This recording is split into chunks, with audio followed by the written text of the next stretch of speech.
this? What's going on here?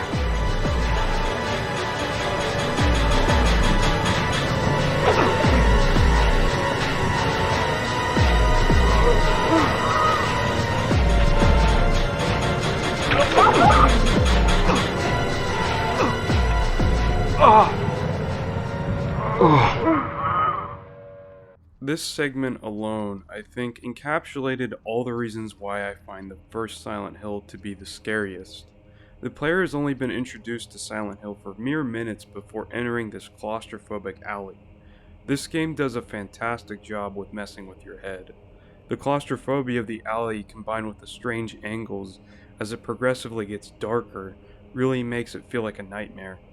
It also means you get to run into walls a lot. Oops, sorry Harry. Oh, Harry. Usually when it comes to the Silent Hill franchise, people will point to 2 or even 3 being the best of the bunch, but I've always had a soft spot for the first entry. Not saying that those games didn't have any scary moments in them, but personally the first one scared me the first time I played it. It being the first Silent Hill game that I've ever touched probably has something to do with me finding it to be the scariest. 2 had me spooked for a long period of time, but the third one didn't really get to me that much. I guess you could say I got used to the Silent Hill. Outside of that, there are more reasons why I find it to be the scariest.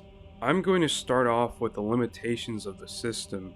Being released on the PS1, the game looks bad by today's standards, but it really helps it look even more jarring and creepy. During the nightmare sequences of this game, the buildings all have these disgusting looking textures to them, resulting with the areas feeling incredibly hostile and alien. The low draw distance also makes these enemy encounters out of nowhere. It gives the impression that these creatures could be lurking anywhere in the shadows. This especially works well with the bosses. One of the scariest and most important aspects of Silent Hill and horror in general is the sound design. The usage of sound in horror can really mess with the player's head, and Silent Hill games have always been good with that. I feel like there are so many moments that get me, like when you're on your way to Midwich Elementary and this starts playing.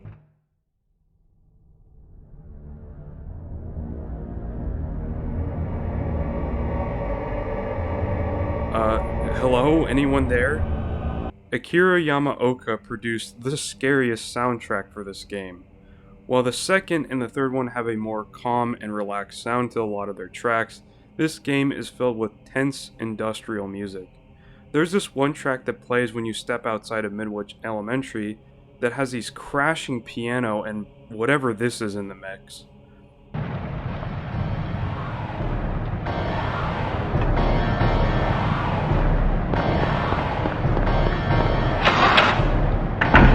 Of course, I would be stupid not to mention the monsters of Silent Hill. I don't know if this is an unpopular opinion or not, but I've never found the monsters to be the scariest part of these games. I find the atmosphere and the sound design to be the scariest. But in this game, considering the limitations at hand, they do come off creepier. By far the scariest to me is the final boss, Incubus. He has such a bizarre design and his attacks with the red lightning is creepy to watch. All that with the combination of Akira Yamaoka's score makes it a frightening final boss. Aside from the monsters, the people of Silent Hill are just as scary. The 2 that frighten me the most are Dahlia Gillespie, who's this crazy lunatic that screams at Harry throughout the game, and the second being Dr. Kaufman, who you end up meeting in Alchemilia Hospital. As the plot unfolds, we learn that these 2 are connected to a cult in Silent Hill. Because of them, they are responsible for giving way for the birth of God. While the plot in Silent Hill 2 or 3 is less disturbing and feature more troubled characters, this game features kidnapping, drugs, and cults. For all the reasons and above, this makes it one of the scariest Silent Hills for me personally. With the Silent Hill 2 remake being somewhat of a success and critically well acclaimed, I hope that this game is revisited one day. As it is for now, I really like how it is, and I feel like it deserves more appreciation from the fanbase.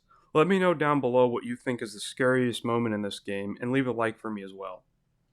If you would like to support me, I have a Redbubble link down in the description and bio. Also, I have social media pages on Instagram, Twitter, DeviantArt, Kara, and much more. Thanks for watching.